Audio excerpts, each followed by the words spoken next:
How to declare 1095C on TurboTax. Hi guys, welcome to our channel. Let's begin. You do not need to enter Form 1095C, which is Employer Provided Health Insurance Offer and Coverage, into TurboTax when filing your tax return.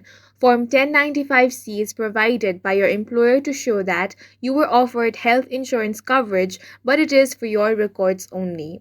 So if you have received 1095C, you want to keep it for your records because there is no section required to enter it in TurboTax.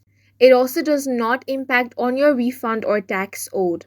When TurboTax will ask you about health insurance, such as did you have health insurance coverage all year, you want to select yes if you had coverage through your employer.